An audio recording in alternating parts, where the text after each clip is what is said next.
Now we're looking at Acts, and we, right at the beginning of Acts, know the structure of Acts, right? We know exactly where it's going.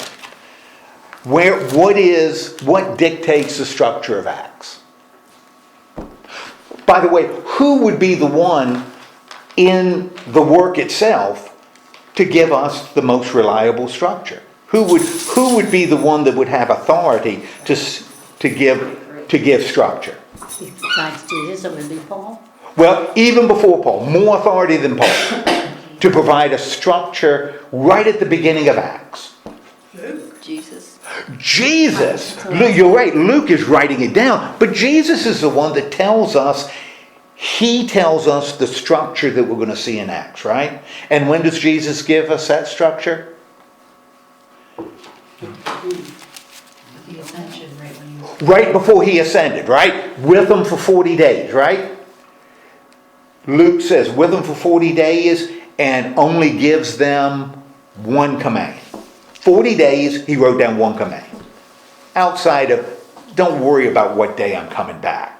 Don't worry about that.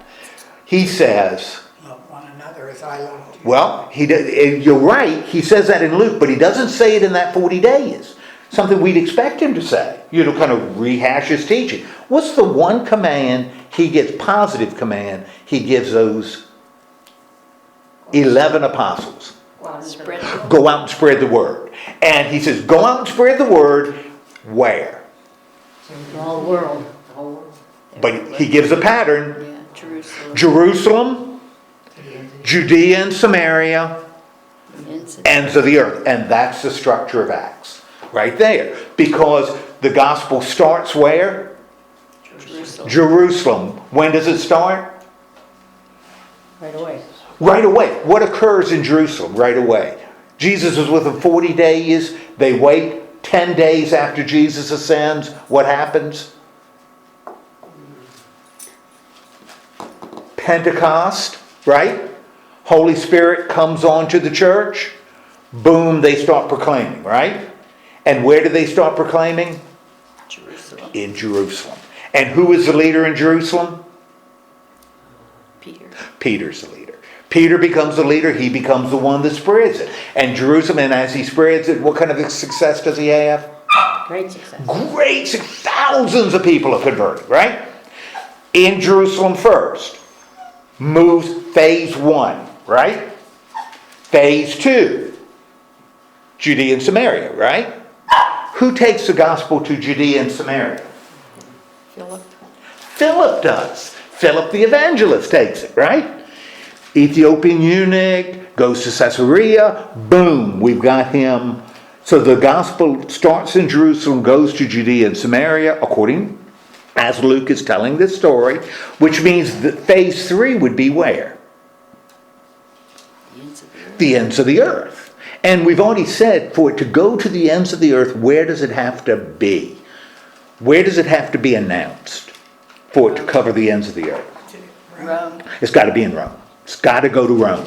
Because all the roads lead to Rome, all the roads lead from Rome. Okay, so it's got to go to Rome. We haven't gotten there yet, right? No. Who's going to take it to, who is the one that's appointed to, really by God, to take it to the ends of the earth? Paul. Paul's going to do it, right? Starts with Saul, going to be Paul. What permission does he get, again, from God, that allows him to take it? Because the ends of the earth's got a lot of Gentiles out there. And to this point in Judea and Samaria and in Jerusalem, we're talking about the only Christians are Jewish Christians, Jews converting to Jesus Christ. That's one thing. If it's going out to Gentiles, now you're talking about non-Jews. So can non-Jews become Christians? Can non-Jews? Can people who are not Jewish become Christian? Yes. Yes. Okay. Why? How can we be sure? What happens in Acts that gives the church permission to share the gospel with non-Christians? Peter had a dream. Peter has a dream. Remember, has that dream, all the animals, nothing's unclean to God. goes to see Cornelius, baptizes Cornelius, which means now the gospel can go to folks who haven't been circumcised. You don't have to become a Jew first to be a Christian. Question then becomes, though, do you have to become a Jew after becoming a Christian? In other words, if I become a Christian, do I now have to start living like a Jew? Even though I was a Gentile before. We got that problem solved at the Apostolic Council where they say, no, Gentiles don't have to be circumcised to be Christians, but they do have to obey 4 laws. And one of them is this broad sexuality, and the other 3 are dietary laws. But you got to obey these laws. That's what everybody loves it, right? So Paul is taking the gospel. And where does he take the gospel out? Where does he take it to? Yeah, where does he take it to? Everywhere. Asia. Wherever Well, he takes it throughout Asia. Yeah. We talked about Galatia, those places. He also takes it to Jerusalem. Greece. He takes it to Greece, to Philippi and Thessalonica and Berea and Athens and Corinth. So he takes it to Greece. Now he hasn't taken it where? Rome. Hasn't taken it to Rome yet. He's just Asia Minor, Greece. So Paul has done this. He's now the instrument. He's doing for phase 3, the end of the earth phase. The same thing Peter did in Jerusalem. Same thing Philip did in Judea and Samaria. Paul is taking the gospel to the ends of the earth. But he hasn't gone to Rome yet. And remember, a couple of weeks ago we looked at, he's on this journey where he kind of retraces his steps. He goes to churches that he's already founded in Asia Minor and in Greece. He visits churches, communities he's already set up. The Spirit tells him, because Luke is really clear on this, the Spirit tells him what? Go to Jerusalem. You got to go to Jerusalem. Got to go to Jerusalem. And as Luke is writing this story, right? He's shaping this story. How do people respond? Other Christians respond as he's retracing his steps back to Jerusalem. How do Christians respond? They tell him not to go. They say, don't go. Why should he not go? Because they were afraid for him. They were They were kill afraid him. something bad's going to happen Yeah. to you. So don't go to Jerusalem. Now, again, Luke is telling the story, right? And as he tells the story, we're brought into it. He's bringing us in, right?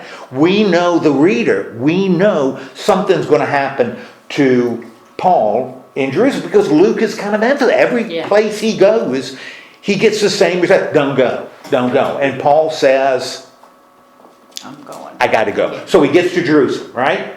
Now, we've already looked at this in chapters. What happens when he gets to Jerusalem? He meets Christians, the church in Jerusalem, right? And are they supportive of what he's been doing with the Gentiles? With the non-Jews? Yeah, they think it's great. But there's something undermining him in Jerusalem. Do you remember what it was? What's that? Religious leaders. Okay, good. You got some religious people. And what are some of those religious people saying? That he's not teaching them the law of Moses. That's right. That he's out there telling Jews not to obey the law. In other words, he's not just converting Gentiles to Christianity. He's actively undermining Judaism. He's not just pro-Christian, he is now anti-Jewish. And he's encouraging Jews not to obey the law of Moses. Okay? Who is? That Paul is. Paul. That's the rumor, going in. Yeah. And who's bringing the rumor? Some Jews from out of town. And some Jewish Christians in Jerusalem are believing it, right? So how are they viewing Paul? They're not happy with him. They're not happy with him at all. They're really angry with him. And these are Christians. Now, the leaders in Jerusalem, remember, they said, but we can fix this.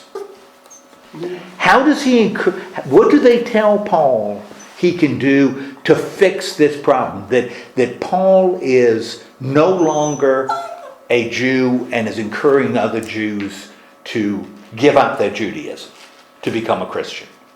What do you remember what they encourage him? And these are the Christian leaders in Jerusalem. What they encourage him to do. Remember, there were a group of guys who were going through some kind of Jewish ceremony. Some kind of ceremony, some kind of blessing ceremony. And they say to Paul, you know something? If you sponsored them in this Jewish dedication ceremony at the temple, and in fact, if you joined them, what message would that be conveying to some of these Jewish Christians that are saying, this guy is telling us we got to give up our Judaism? How's that going to change the mood? Gonna make them angry? Well, if they see Paul obeying the law, is it going to make these Jewish Christians who've been told he's telling people not to obey the law? Oh, yeah. Yeah, they're going to say, okay, maybe these are rumors that aren't true, because here Paul is doing exactly what a good Jewish guy should do. And Paul says to them, great idea. And that's what he does. He joins this group, goes to the temple for whatever ceremony it is, because Luke doesn't go into detail. And as he's leaving, who confronts him? And this isn't a surprise to us. Who confronts him when he leaves? Pharisees. Okay, we got a group of Pharisees that stirred up a crowd, right? And what are they accusing Paul of doing? Which is a big deal. Remember what they accused him of? Not obeying their law? Not obeying the law by doing, you're right. You remember what they accused him of doing? Which for a Jew in Jerusalem is really bad. Taking a Gentile into the temple. right. He took a Gentile into the temple. He took an uncircumcised person into the most holy place in all of Judaism. Now, did he do it? Heck no. There's nothing. It's just rumors. Yeah, there's nothing in Luke that said, yeah, I took some Gentiles in there.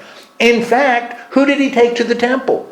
Jews. Jews, these guys who were doing a Jewish dedication ceremony. And he was one of them. So in Luke is really clear that he did not do what they're accusing him of doing, but they still accuse him of it. And what's the result of the accusation? He said his conscience is perfectly clear. Well, hold that, because we're going to talk about it today. But even before we get there, what does... They put him in chains. Yeah, well, they're mob, right?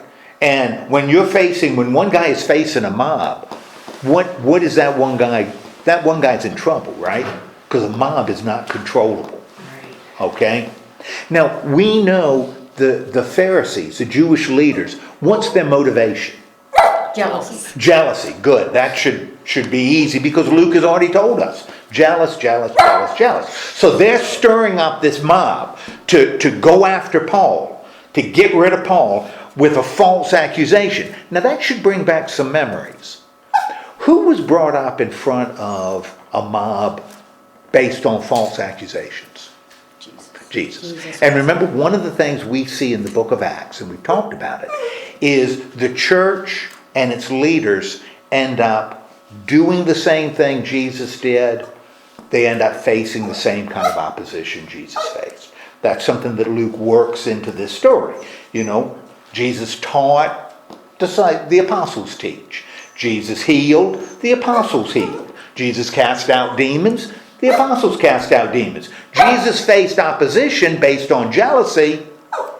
The apostles face opposition based on jealousy. So the mob is there. They're going to tear him apart, right?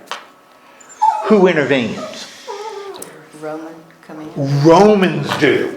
The Romans come in. And remember, we've seen that too. That as Luke presents it, the Romans are not the enemy.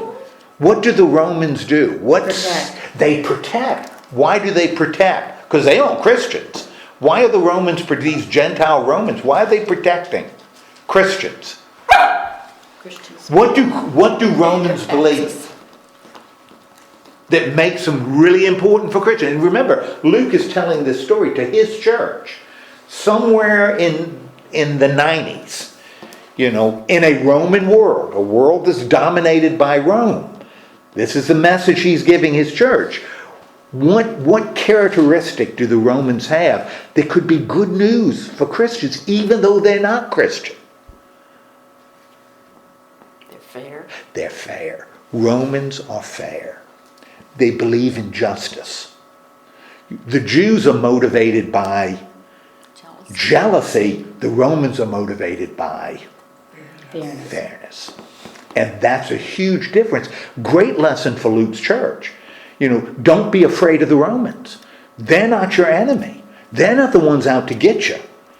It's the Jews, the Pharisees, the synagogue. They're the ones that are out to get you. The Romans, when they're picking on you, find a policeman. Find a Roman policeman. Find somebody. The Romans will protect you. And that's what they do with Paul. You know, the Jews are going to tear him up. And this isn't the first time this has happened. This is like the fourth or fifth time. You know, when a mob is going after apostles, in steps a Roman, and the Roman sort of settles it down, does it here, right? Pulls Paul out, puts him under protective custody. Remember last week, Paul wants to do what? As the crowd is there, the Romans have taken him into his barrack, the mob is still outside causing trouble. The Romans don't know why the Jews are so mad, because the Romans don't speak Hebrew. They speak Greek, but they don't speak Hebrew. So they don't know why the crowd is all fired up. What does Paul want to do with the crowd? Talk to them. Talk to him. And the Romans say, No. well, they say, go to it. He talks to them, right? Preaches a sermon to them, which again becomes a good thing for us in Luke's church, because it's an example of the kind of sermon. Does it calm them down? Heck no. Because the mob is not motivated by truth or fairness. The mob is motivated by jealousy. And you don't calm people down who are really, really jealous, right? And so, again, the mob is going after Paul. The Romans pull him back. They want to know the truth, because that's the way Romans are. How are they going to get the truth? How would Romans get the truth? How would they get somebody to explain why the mob? Paul. Well, they use what Romans do. They won't beat it out of him, right? So they're gonna beat out Paul so they can get at the truth. Not because they're mean and nasty. They just want to know what Paul has done that has so antagonized his mob. But before they lay a hand on him, what bit of truth does Paul drop on him? He tells him he's a Roman. He's It's Roman. Roman. Yeah. I couldn't get the word out. Oh, by the way, is that how you treat Roman citizens? Yeah. And they say, the tribune says, oops, Yeah. right? Yeah. He says, oops, we're not supposed to do this. So now we've got Paul with the Romans, right? We still got the Jews fired up. What does the Roman tribute, and this is where we are right in 22. What does the Roman tribute, because he still wants to know whether, he wants to know the truth. He wants to know why the crowd is so against Paul, right? That's the motivation.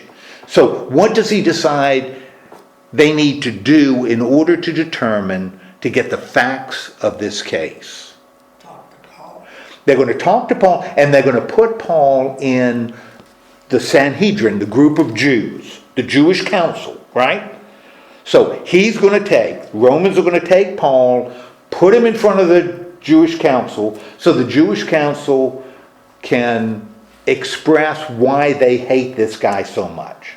So he can get to the truth, and Paul can face his accusers. It's like a little trial. So that's where we are when we get to the end of 22. When we get to 23 right now, where is Paul? Verse 1 in chapter 23. He's in front of the council. He's in front of the council, okay? And who makes up the council? Israelites. My fellow Israelites. Well, they're Israelites. They're all Jews, right? Yeah. In the council. And remember, the tribune sent him there to make sure he wants to know the truth. He's trying to find the truth. And what does Paul say?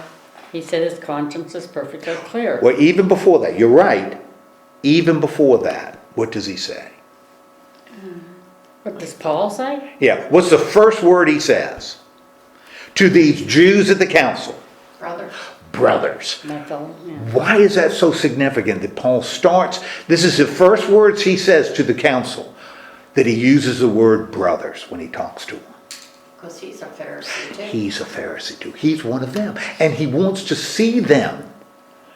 He wants them to see him as one of them, right? Mm-hmm. Remember, the accusation was that he had abandoned Judaism, was encouraging Jews to stop being Jews, taken a Gentile into the temple. He was a maverick, disobeying the law, and here he calls these people on the council brothers. And now he says what? After he calls them, my conscience is clear. Now that's kind of interesting.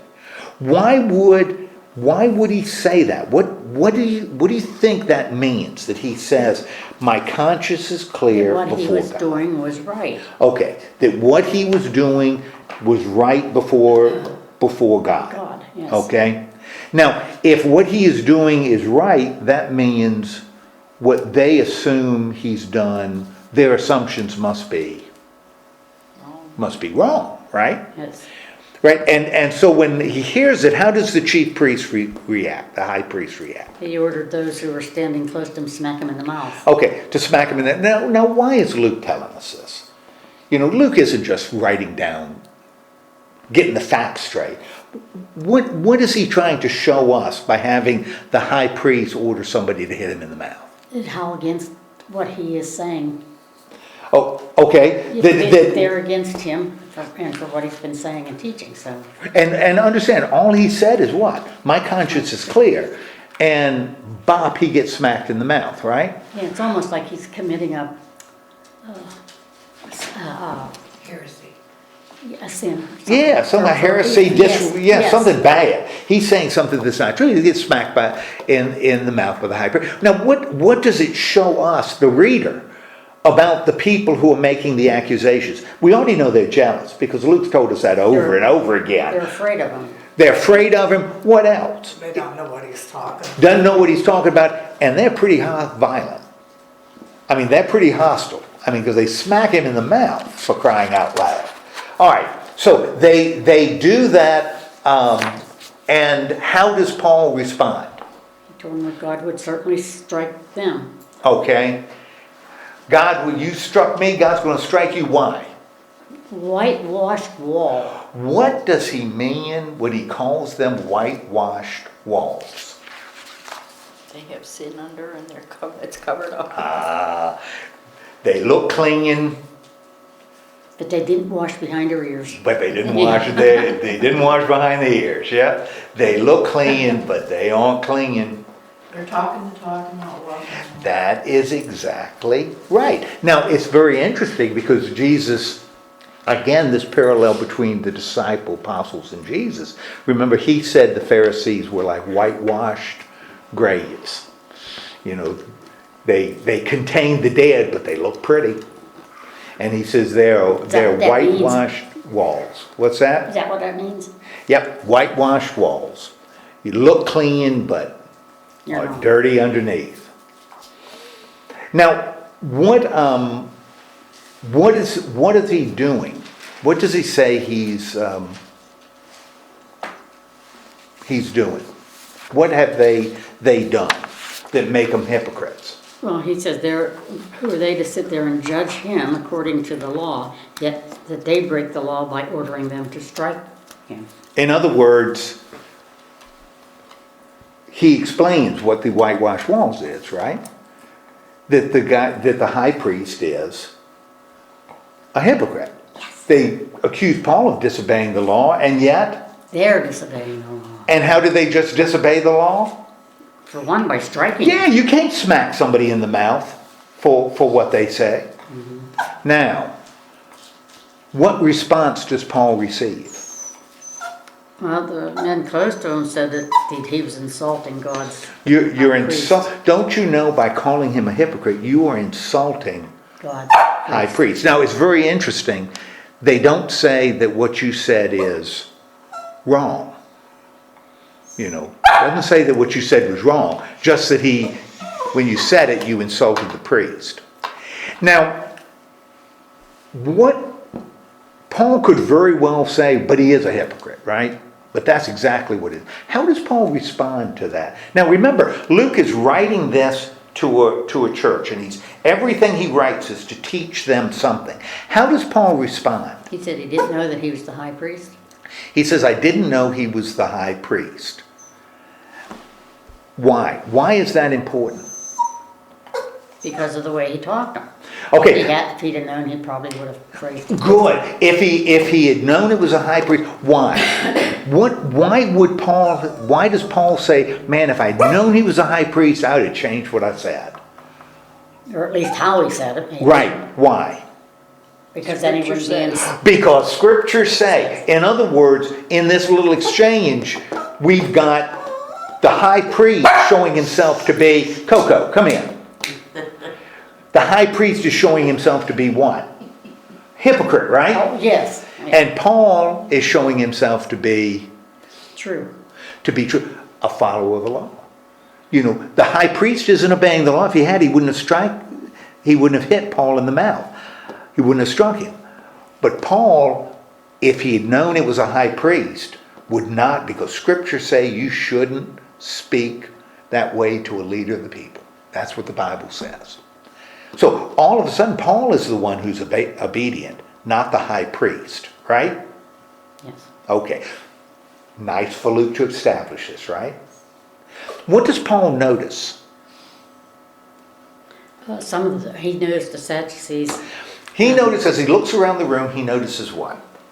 Pharisees, Sadducees. You've got you got some Pharisees, and you got some Sadducees. Now, we have seen Pharisees and Sadducees before, just not in Acts, because we saw them in the Gospel of Luke, and Luke wrote both.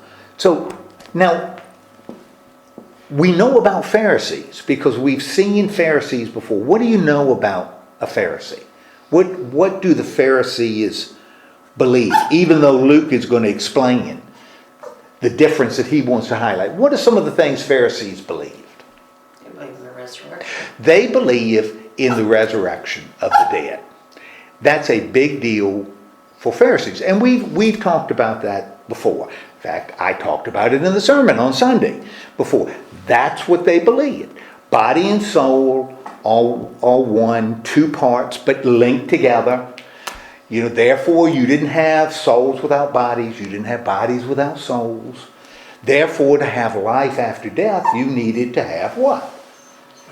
You needed a resurrection of the body. You needed a resurrection of body and soul. Because you couldn't just have souls raised or bodies raised. You had to have both. That's what the Jews believed. Like I said on Sunday, if we don't believe it, oh, that's fine. But that's what the Jews believe. That you had to have the two together. They had to rise together. Yeah, and the Sadducees and the Pharisees don't believe the same thing. They believe the opposite. That's what the Pharisees. Pharisees also believe in other things about obedience to the law, and the Romans love the Pharisees because the Pharisees like to be in little communities, you know, and they left the Romans alone. Romans would leave them alone. They'd leave the Romans alone. That made them happy. The Sadducees were focused on temple worship, you know, worshiping the sacrifices in the temple. They were a bigger problem for Rome because the Romans couldn't control them. The Pharisees just wanted to be left alone. The Romans, the Sadducees, they were fired up about sacrifice. In fact, the Sadducees are going to be the ones that are going to be behind the rebellion that when Luke is writing this has already occurred in 71 AD. They're going to be the ones that are going to push, you know, the revolution in Jerusalem. The Romans have to come in and shut down. Okay, so we've got this different, but that sort of stuff isn't as important as the view of the resurrection. Now, he's there, and so he notices this difference, right? Mm-hmm. And what does he say to the council? What does he say about himself? That he's a Pharisee. He was son of a Pharisee. I am a Pharisee. really interesting that he says, I am a Pharisee. Because what tense is he using? Present He's using present tense. He's not saying I was. a Pharisee. He's saying I am. I am a Pharisee because I believe something that is fundamental to what Pharisees believe. And what does he say is fundamental to what Pharisees believe? Resurrection. The resurrection of the dead. Now again, he's not talking about the resurrection of Jesus. This is not what he's talking about. Although it's tied to it, he's talking about the general resurrection of the dead. Okay. Now it's kind of interesting. What has Paul in this conversation done as he's speaking to the council? I am a Pharisee and I have been brought up here because I've been preaching what? The resurrection of the dead, which is the truth. That's why I'm being accused. Now, what has Paul done in this assembly? Because he sees Pharisees and he sees Sadducees. What has he done in that assembly? He basically called them out. Called who out? The Pharisees and the Sadducees. The council. Yeah, he's divided them, haven't they? Mm-hmm. Because when he says, look, brothers, I'm a Pharisee. My daddy was a Pharisee. And you know why I'm in trouble? Because I've been preaching a message that every one of you Pharisees believe is right. That there's a resurrection of the dead. That's why I've been arrested. Therefore, as Paul is talking to the council, how does he expect those Pharisees in the council to react to that? I don't know. Are they going to say, ooh, that's terrible? No, they started arguing among them. Well, hold on that. You're right. But how does he expect them to react to him? To accept him. To accept him. He's facing opposition, right? Yes. And he's saying to half the group, brothers, I'm with you. In fact, the only reason I'm in trouble is because I'm sharing a message that you believe. That's why I'm in trouble. So, why are you mad at me by teaching the truth? You should be mad at them. You should be mad at them. Because they're the ones that are coming after me. Yeah. What he's done is he's divided his accusers. And then what starts happening? Well, the Pharisees believe him. That's right. And so what occurs? What happens in the council? They start fighting him. They start fighting among themselves. Who ends up fighting? The Pharisees and the Sadducees. Because Luke tells us, just in case we forgot, that Sadducees believe in what? Or Sadducees don't believe in what? They don't believe in the resurrection of the dead. They don't believe in angels, and they don't believe in spirits. They don't believe in any of that. But the Pharisees do. And so they start arguing among themselves. What has Paul done? Divided them. He's divided. He's shifted. They're not mad at him anymore. Yeah. Out at each other. They're mad at Each other. at one another. They're fine. Now, it's important to note. Now, everything that's being written here is Luke is conveying to his church. It's teaching his church something. When Luke's church is around in 90, there are no Sadducees anymore. Sadducees are gone. Because the Sadducees focused on temple worship. That's where their focus was. The temple in Jerusalem, performing the sacrifices. And there were Sadducees all over the place, but that's what they valued. The fact that the priests were doing sacrifices. The word Sadducee comes from the Hebrew word Zadok. And Zadok means righteous. So the Sadducees were the righteous ones because they believed in temple worship. They also didn't believe in the resurrection of the dead because the resurrection of the dead isn't mentioned in the first 5 books of the Bible. It wasn't mentioned in the Torah. The Sadducees believed the only afterlife a person experiences is in the memory of those who live on. There is no conscious life after death, except in the memory of those who cared And about why you. do the Pharisees believe in the resurrection? Well, there's a problem. If I believe if I believe God is a just God, right? And the Sadducees believe God is a just God, so did the Pharisees. God's a just God. But it's only this life. The Sadducees said, you just live this life. You got no life after this. Well, that means, and therefore in your life, there's good and bad, right? And based on your actions, if you live well, follow the law, you should have a happy life, right? God will bless you during this life. There's no blessing later. If you live a bad life, you'll suffer. Okay? Cut and dry, very simple, easy, right? Well, what happens to the righteous person who lives this life and suffers? The righteous suffering. That doesn't sound like God is being fair, right? If it's only this life, if this is it, then there's no balancing of the scales. Then God is pretty messed up. You know, that here, and on the other hand, you got somebody who is horribly corrupt, doing terrible things. And they live their lives and never suffer any consequences. You know, never pay any price. Just drift through life, you get everything they want, and life is great, and they have done horrible things. Does that sound right?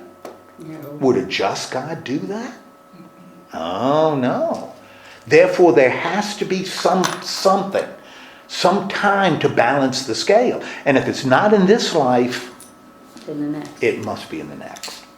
We've heard the story of Lazarus and the rich man, which, by the way, is a story only in the Gospel of Luke. But it points to this same thing. Story of Lazarus and the rich man. Rich man has everything. Lazarus has Nothing. If the Sadducees, and they both die. If the Sadducees are right, that's it. They both died. They got all they were going to get. Well, is that right? Lazarus had nothing. Rich man had everything. Nothing says the rich man was morally bad. No, it doesn't say Lazarus was morally good. Just that there was a difference in the two. There wasn't a balance. So in the story, what ends up happening in the story?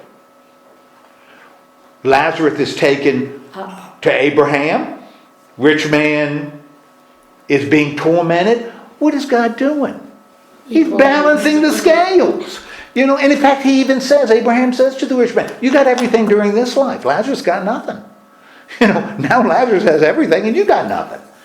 It is balancing the scales. And that's what the Pharisees believed. There had to be life after death. But since they don't believe that you could have disembodied souls without body, it had to be then a resurrection of the dead. The dead had to be raised to face some kind of judgment where God balanced the scales. Oops, she hit my paper. Yes. That's what the Pharisees taught. And the Sadducees said, baloney. It doesn't exist. Now, once the temple, though, disappears, the Sadducees disappear because there's no more sacrifices. And so when Luke is writing to his church, there aren't Sadducees running around because the temple was destroyed 20 years before. The Sadducees are gone. They're gone. The only Jews left are Pharisees. And I think this becomes really cool that Paul identifies with them again as a Christian living in a church being dumped on by Pharisaic Jews, you know, to tell the Pharisaic Jews, you know, we aren't as different as you think we are. Because we both believe in this resurrection of the dead. That's something we share. So maybe you should listen a little bit rather than coming down so fast, giving in to jealousy. Okay, anyway, so we've got it. And the discussion as they fight with one another, right? Because the Pharisees, speaking as good Pharisees, say, the Sadducees say, well, he's wrong. And the Sadducees say, well, a spirit may have talked to him, or an angel may have talked to him. And the Pharisees say, the Sadducees say, well, that's awful. They don't exist. Here. The discussion becomes, according to Luke, what direction does the discussion move? It becomes violent. Because now Pharisees and Sadducees are now divided and fighting with one another. And who is still standing there in front of both of them? Paul's still standing there in front of both of them. Who sees this happening? The Roman commander. The Roman commander, the tribune, sees this. And what is his concern? Is he concerned that the Pharisees might win, or the Sadducees might win? Is he concerned about that? No. Heck no. He's worried about Paul being torn apart. He's worried about Paul, right? Now again, this is pretty good. He's a Roman. He's not a Christian. But his concern is not this theological argument, but he's concerned about what? Paul being torn to pieces. The safety. Yes, Paul being the safety of the guy who was entrusted to his care. Romans are fair. Man, they value justice. So the tribune, so what does the tribune do? Since he's worried about, he doesn't care about this argument that's going on. He cares about the guy he brought. So what does he do? He takes them to a fort. He calls in the soldiers, takes Paul to the barracks. Why would he take him to the barracks? So he'd be safe. Okay. Because he can be safe. And what happens to Paul when he's in the barracks? Because, and by the way, where are they still? Where is all of this happening? All of it's happening in Jerusalem, right? Now, what makes Jerusalem, we've talked about this before, what makes Jerusalem tricky for the Romans? What's the problem with Jerusalem? Particularly when mobs start acting out. What's the problem with Jerusalem? Because it's a Jewish. Okay, it's in the heart of Jewish land, right? Okay, so that's one problem. You got Jews all over the place in Jerusalem. What's the other problem with Jerusalem that makes it really tricky for the Romans? Jerusalem's on top of a hill. Jerusalem's on top of a hill. In fact, Jerusalem's on top of a mountain. Mount Zion. Jerusalem is sitting on top of a mountain. Now, why in heaven's name would you build a city on top of a mountain? For protection. You build a city on top of a mountain surrounded by a wall, you're in pretty good shape, right? Yeah. Because other people can't get to you, right? But for the Romans, why is that a problem? If people can't get in, They can't get out. it may be a problem them getting out. And if the mob becomes too great, because you don't have a huge number of Romans there, if the mob becomes too great, They can be hurt. boy, you could have a real problem. And remember, one of the things the Romans wanted peace because they were concerned about money. Even if they didn't start a revolution, having a lot of problems that means the Romans got to send in troops to put it down. And paying troops costs money. And the Romans they want things peaceful. And they want their money. And they want their money because peace brings money. Fired out people don't pay their taxes when they're really, really mad. So what does the tribune do? He sees this mob. He wants to protect Paul. What does the tribune decide? Well, even before that, the Jews, what do the Jews? So Paul is in the barracks. A mob is rampaging outside the barracks. The tribune just wants to keep him safe. What happens the next morning? When things should be calming down. Well, the night before, though, the Lord stood before him and told him not to be afraid. Right. The Lord says, don't be afraid. How is this going to end? Paul, don't be afraid. How is this part of the story going to end? He's going to get away. He's going to get away all the way to Rome. Don't be afraid. All of this is happening to move you from a barracks in Jerusalem to the center of the world.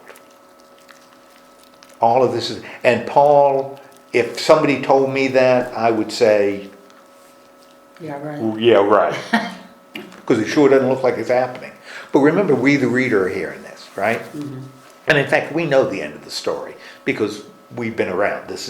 We know that where Paul will end up. Okay, so we've got Paul, Luke introduces again into the story. Paul's heading to Rome. This is part of Paul getting to Rome. What happens on the next morning? There was a plot against his life Ooh, now there's a plot, right? And what's the plot? to kill him. Yeah. How many? 40. Now understand, 40 is one of those numbers that's a big deal. You see 40s all over the place in the Bible. You know, it's one of those kind of important numbers. And part of it has to do with what's at the base. A lot of times these big numbers, you look at what's underneath, the numbers underneath. If you take 2, and 2 is a prime number, and cube it, makes it 6, and multiply it by, you know, cube it, you get, yeah, you multiply it by, well, never mind. I got to think that through. That's not working out in my head. Yeah. So anyway, but we got 40. 40 is an important number. We see it all over there. There's a reason it's important, but that's not it. We see it all over the place. Okay, so we got 40 guys, and what do? What are these 40 guys? They say they're gonna tie themselves together and not eat or drink. Until Paul's dead. Paul's dead. Yeah. And who do they tell that plan to? Okay, they say it, they bring it to the high council, right? All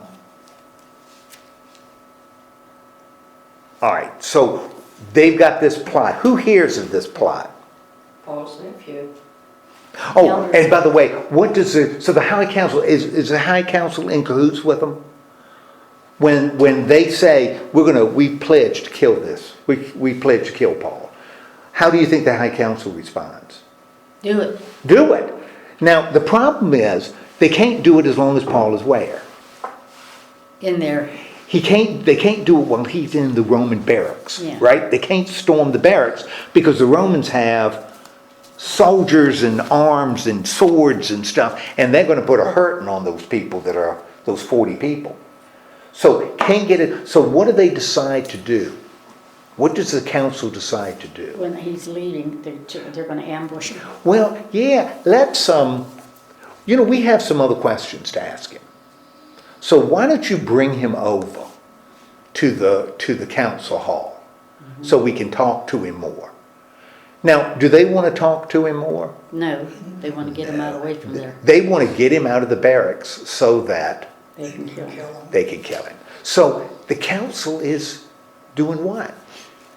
Plotting. They're lying. So this council doesn't have a whole lot of credibility, right? Now, who hears about this plan?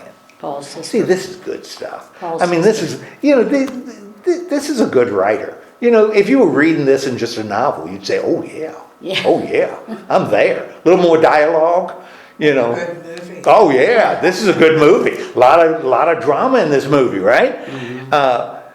Who hears about the plan?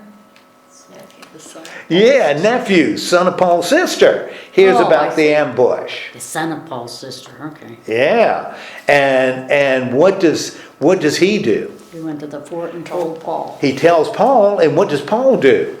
He called one of the officers and said that this young man, to the commander, officer took him and And the prisoner Paul called me and asked me to bring this young man to you because he has something to say.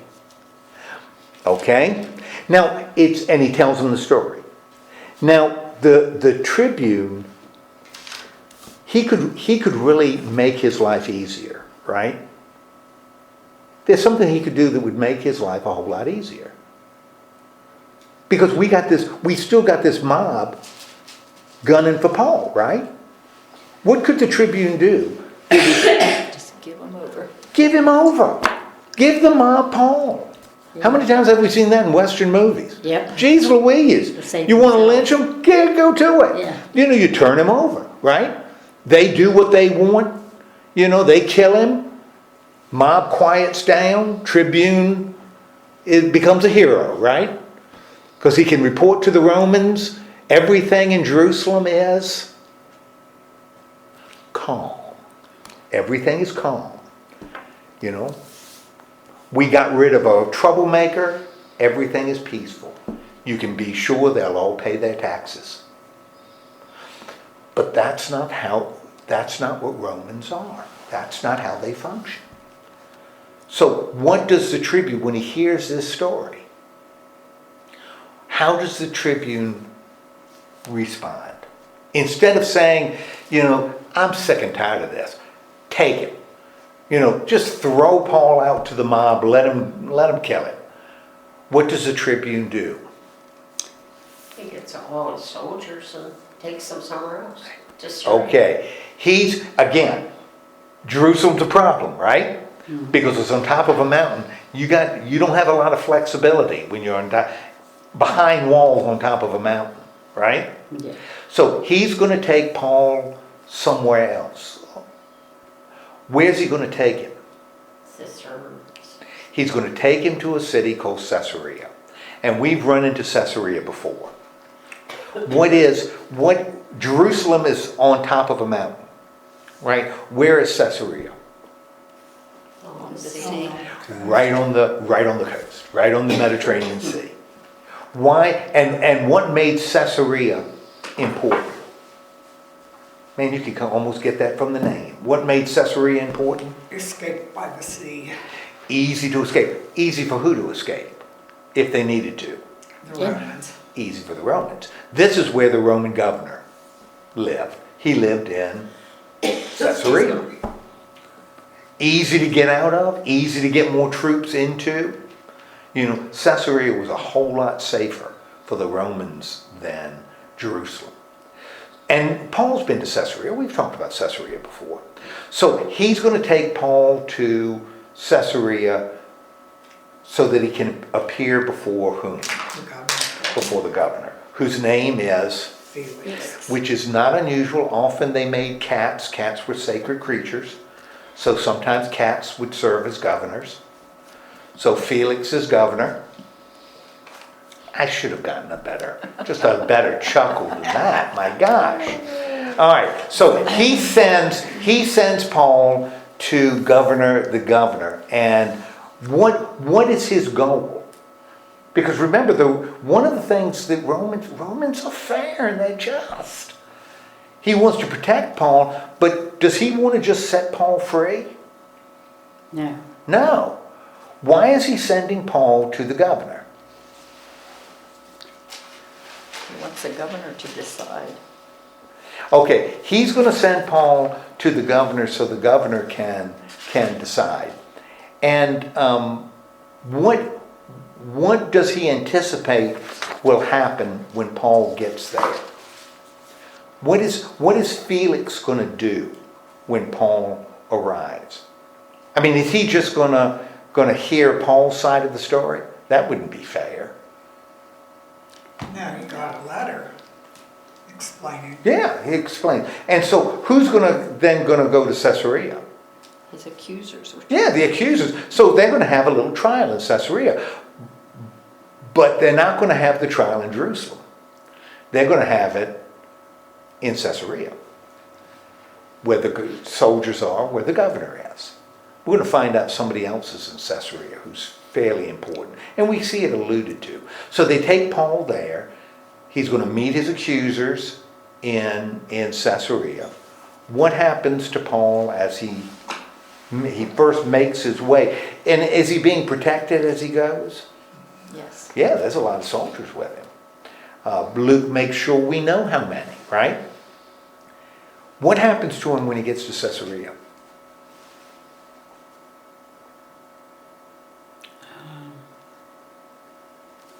He was kept under guard in the governor's headquarters. Okay, still being protected, right? And where does he end up staying? Because he's got to be there while the accusers get there. So they got to send send word to the accusers in Jerusalem, and they've got to come down to Caesarea. So where does he end up staying? Herod's Praetorium, whatever that word is. He stays in Herod's property.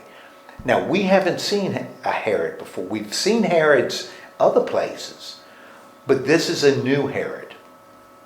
Remember, we had the old man Herod, who killed the kids, according to Matthew.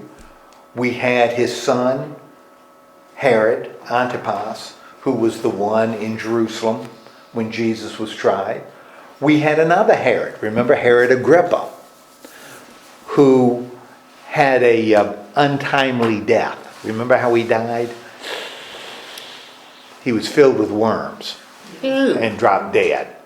Herod in the city of Tyre. So this is going to be this is Did Herod. they feed him worms? No, well, you remember the people were proclaiming him as a god because he was wearing dazzling white when he was speaking to the crowd. And dead he became. God doesn't tolerate people who claim to be God, or at least not in Luke. This is going to be another Herod. This is going to be Herod Agrippa's son, also named Herod Agrippa. So, but it'll just be Herod and Bernice. So we'll get to them. But we've got him introduced because that's where he's staying, right? So not only is the Roman governor there, but the client king of this area is there. Okay, so here we've got Paul. So something's going to happen in the next chapter, Paul in Caesarea. Now, as we look at this particular chapter, what would Luke have us take from this chapter? In other words, Luke has written this to a church. He just didn't write it,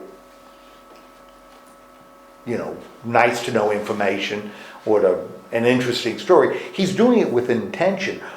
What point, or what are some of the points you think Luke is trying to make in this chapter? Paul lived up to what he said and what he did. Okay, Paul lived up to what he said. And how might that be a lesson to the church? Well, that he was following the rules in God's word. Okay, and how might that become a lesson for us? How could we apply it? We can say, well, that's what Paul did. Mm-hmm. So how can we apply it? Okay, maybe we can do the same thing. We can do the same thing. Okay, that's a great lesson. Anything else? Any other things that Luke may be, in this chapter, given what happened, Luke may be trying to teach his church and teach us now? About Paul being persecuted.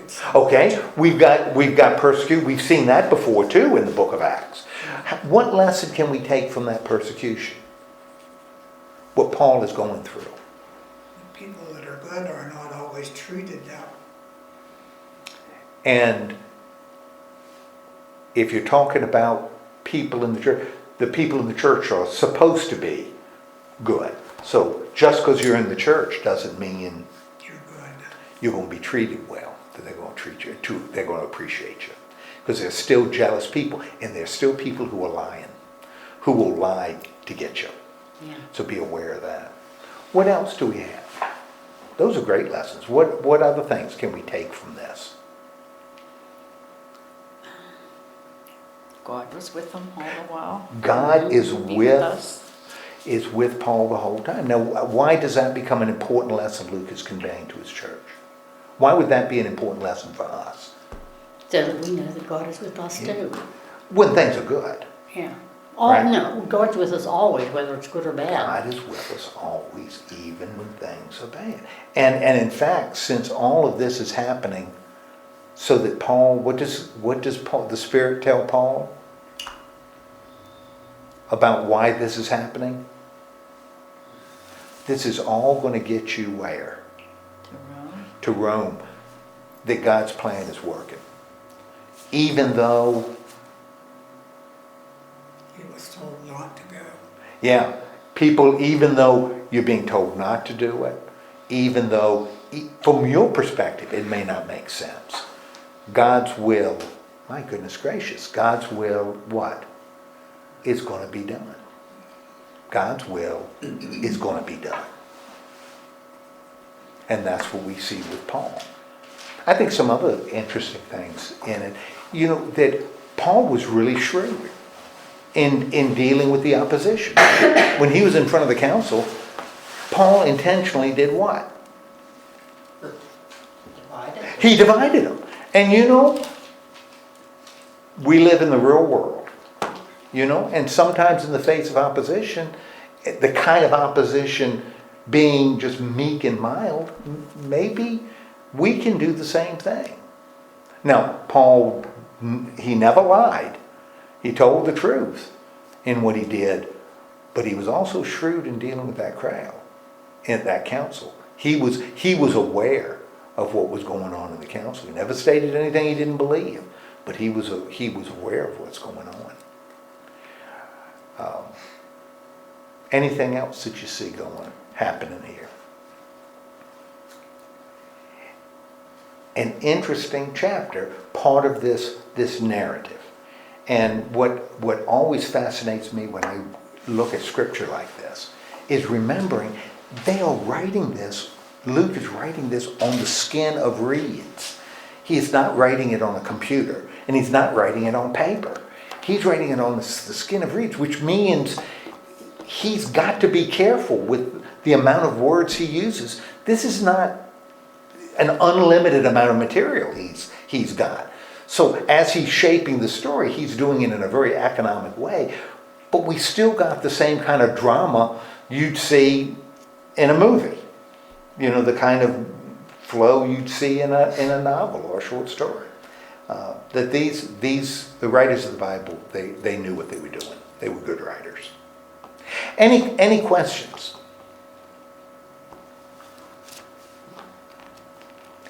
Well, then next week we'll look at chapter 24. Remember, Paul is in Caesarea. We know Felix the governor is there. We also know Herod at least has property there. And we're going to find out he's there as well. Okay? And as you read that, remember, Luke is writing this to teach his church and our church something that they can live and apply. Okay?